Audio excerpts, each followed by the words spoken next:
ಮೊದಲನೇದಾಗಿ ಮತ್ತೊಮ್ಮೆ ಸಾರಿ ಕೇಳ್ತೀನಿ ಲೇಟ್ ಆಗಿದೆ ಅದಕ್ಕೆ. ನಮ್ಮ ಸಿನಿಮಾ ಭಾರತಿ ಟೀಚರ್ ಇದೇ ಸಂಕ್ರಾಂತಿ ಹಬ್ಬಕ್ಕೆ ಜನವರಿ 16 ರಿಲೀಸ್ ಆಗಲಿದೆ.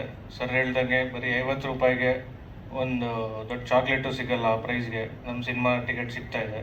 ದಯವಿಟ್ಟು ಎಲ್ಲರೂ ಥಿಯೇಟ್ರಿಗೆ ಬಂದು ವೀಕ್ಷಿಸಿ ನಮ್ಮ ಸಿನಿಮಾನ ಹಾಗೂ ನಮ್ಮನ್ನೆಲ್ಲರನ್ನೂ ಆಶೀರ್ವದಿಸಿ ಅಂತ ಕೇಳ್ಕೊತಾ ಇದ್ದೀನಿ. ಸರ್, ನನ್ನ ಪಾತ್ರ ರಾಜಶೇಖರ ಅಂತ ಸರ್. ರಾಜಶೇಖರ ನಾವು ಪ್ರತಿ ಡೇ ಟು ಡೇ ಲೈಫಲ್ಲಿ ನೋಡಿರ್ತೀವಿ. ಬಿಸ್ನೆಸ್ ಮ್ಯಾನ್ಸು ಅವರು ಇವರು ಎಷ್ಟೇ 100% ಕೊಟ್ಟರು ಬೇರೆಯವ್ರು ಯಾರಾದರೂ ಬಂದು ಲಂಚ ಗಿಂಚ ಅಂತ ಕೇಳ್ತಾ ಇರ್ತಾರೆ. ಸೊ ಆ ಸ್ಟೋರಿಯಿಂದ ಹುಟ್ಟಿದ್ದು ರಾಜಶೇಖರನ ಪಾತ್ರ. ಆ ಪಾತ್ರ ಮಾಡಬೇಕಾದ್ರೆ ತುಂಬ ಚಾಲೆಂಜಿಂಗ್ ಆಗೇ ಇತ್ತು. ಸೊ ನಮ್ಮ ಪ್ರಸನ್ನ ಸರ್ ನನಗೆ ಅಲ್ಲೇ ಟಿಪ್ಸ್ ಕೊಟ್ಟು ಆ್ಯಕ್ಟಿಂಗ್ಗೆ ಫಸ್ಟ್ ಟೈಮ್ ಆಗಿರೋದ್ರಿಂದ, ಹಾಗೂ ನಮ್ಮ ಎಲ್ಲ ಕೋ ಆ್ಯಕ್ಟರ್ಸ್ಗೂ ದೊಡ್ಡ ಥ್ಯಾಂಕ್ ಯು. ಅವರೆಲ್ಲರೂ ನಮ್ಮನ್ನು ಸಪೋರ್ಟ್ ಮಾಡಿದ್ದಾರೆ, ಕೋಆಪ್ರೇಟಿವ್ ಆಗೂ ನೋಡಿದ್ದಾರೆ. ಸೊ ಇವರೆಲ್ಲರ ಸಪೋರ್ಟಿಂದ ನಾನು ಪರ್ಫಾರ್ಮ್ ಮಾಡೋದಾಯಿತು.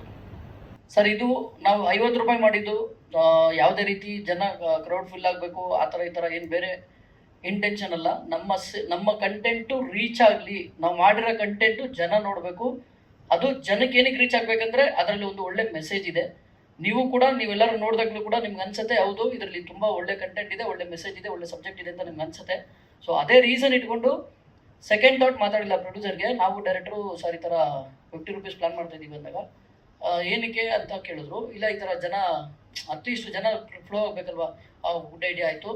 ಜನ ನೋಡ್ಬಿಟ್ರೆ ಸಾಕು, ನನಗೆ ಅದರಿಂದ ದುಡ್ಡು ಬರುತ್ತೆ ಅನ್ನೋದು ನಾವು ಯಾವತ್ತೂ ಎಕ್ಸ್ಪೆಕ್ಟ್ ಮಾಡಿಲ್ಲ, ಮಾಡೋದು ಇಲ್ಲ ಗೌಡ್ರೆ. ಜನ ನೋಡಿದ್ರೆ ಸಾಕು ಅಂತ ಡಿಸೈಡ್ ಮಾಡಿದ್ರು. ಅಷ್ಟು ಗಟ್ಟಿ ಮನಸ್ಸು ಅವ್ರಿಗೆ. ಬಿಕಾಸ್ ನಾನು ಸ್ಟಾರ್ಟಿಂಗ್ ಡೇನು ಹೇಳಿದೆ, ಅವ್ರಿಗೇನು ಈ ಸಿನಿಮಾ ಮಾಡಬೇಕಾಗಿರೋದು ಕಮರ್ಷಿಯಲಿ ನಾನೇನೋ ಇದು ಮಾಡ್ಕೊತೀನಿ, ಸಾಧನೆ ಮಾಡ್ತೀನಿ ಆ ಥರ ಅಲ್ಲ. ಬಟ್ ನಾವೇನಕ್ಕೆ ಇದನ್ನು ಕೇಳ್ತಾ ಇದ್ದೀವಿ, ನಿಮ್ಗೆ ರಿಕ್ವೆಸ್ಟ್ ಮಾಡ್ತಾ ಇದೀವಿ ಅಂದರೆ ಈ ಥರ ಒಳ್ಳೆ ಕಾಸ್ ಇಟ್ಕೊಂಡು ಸಿನಿಮಾ ಮಾಡಿದವ್ರಿಗೆ ದಯವಿಟ್ಟು ನೀವೆಲ್ಲರೂ ಆದಷ್ಟು ಸಪೋರ್ಟ್ ಮಾಡಿ, ಈ ವಿಷಯ ವೈರಲ್ ಮಾಡಿ. ಬಿಗ್ ಅನೌನ್ಸ್ಮೆಂಟ್ ಮಾಡ್ತಾ ಇದ್ದೀವಿ ಸರ್. ಈ ಶಾಲೆ ಮಕ್ಕಳಿಗೋಸ್ಕರ ಮಾಡಿರೋ ಸಿನಿಮಾ. ಶಾಲೆ ಮಕ್ಕಳು 100-120 ರೂಪಾಯಿ ಕೊಟ್ಟು ಸಿನಿಮಾಗೆ ಬರಲ್ಲ.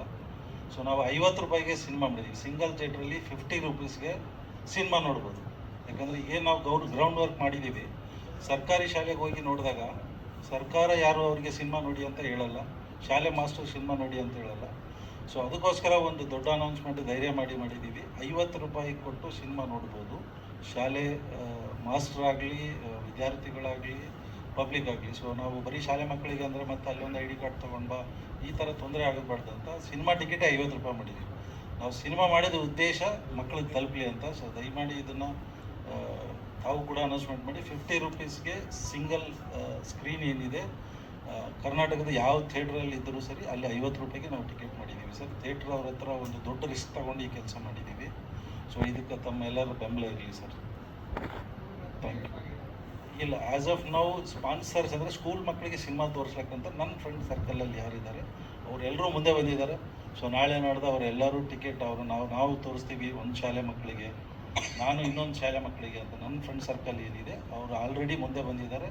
ಅವ್ರ ಹೆಸರಲ್ಲಿ ಅವರೇ ಟಿಕೆಟ್ ಬುಕ್ ಮಾಡಿಬಿಟ್ಟು ಶಾಲೆಗಳಿಗೆ ತೋರಿಸ್ತಾರೆ. ಅದೇ ಥರ ಯಾರಾದರೂ ಮುಂದೆ ಬಂದರೆ ಅವರು ಬಲ್ಕಾಗಿ ಬುಕ್ ಮಾಡಿದ್ರು ಶಾಲೆದು ಏನಿದೆ ಟೈಮಿಂಗ್ ಕೂಡ ಅಡ್ಜಸ್ಟ್ ಮಾಡಿಕೊಡ್ತೀವಿ ಅಂತ ಹೇಳಿದ್ದಾರೆ ಥಿಯೇಟ್ರ್ ಅವರು.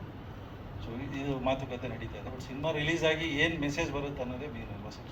ನನಗಂತೂ ತುಂಬ ಖುಷಿ ಆಗ್ತಾ ಇದೆ. ಯಾವತ್ತೋ ಒಂದು ದಿನ ನಂದು ಅಂತ ಒಂದು ಸಿನಿಮಾ ರಿಲೀಸ್ ಆಗುತ್ತೆ ಅಂತ ನಾನು ಅಂದ್ಕೊಂಡಿದ್ದೆ. ಬಟ್ ಅದು ಇಷ್ಟು ಬೇಗ ಆಗ್ತಾ ಇದೆ, ತುಂಬ ಖುಷಿ ಆಗ್ತಾ ಇದೆ. ಭಾರತಿ ಇದು ಮೈಂಡ್ಸೆಟ್ಟು, ಅವಳದೊಂದು ದೊಡ್ಡ ಆಸೆ ಕನಸು ಏನಿದೆ ಅಂದರೆ ಅವಳು ಮಾತ್ರ ಅಂದರೆ ಅವಳು ಮಾತ್ರ ನೋಡ್ಕೊಳ್ಳಲ್ಲ, ಅಂದರೆ ಅವಳು ಮಾತ್ರ ಓದಬೇಕು ಆ ಥರ ಇಲ್ಲ ಅವಳ ಕ್ಯಾರೆಕ್ಟ್ರು. ಪ್ರತಿಯೊಬ್ಬರು ಕೂಡ ನಮ್ಮ ಮಾತೃಭಾಷೆ ಕನ್ನಡದಲ್ಲಿ ಓದೋ ಹಾಗೆ ಬರೆಯೋ ಹಾಗೆ ಮಾಡಬೇಕು ಅನ್ನೋದು ಅವಳ ಆಸೆ ಕನಸು ಎಲ್ಲವೂ ಕೂಡ ಆಗಿರುತ್ತೆ. ಅವಳು ಅದನ್ನು ಹೇಗೆ ಸಕ್ಸಸ್ ಮಾಡ್ಕೋತಾಳೆ ಅನ್ನೋದು ಈ ಮೂವಿ ಇರುತ್ತೆ. ತಮ್ಮೆಲ್ಲರೂ ಸಪೋರ್ಟ್ ಇರಲೇಬೇಕು. Thank you.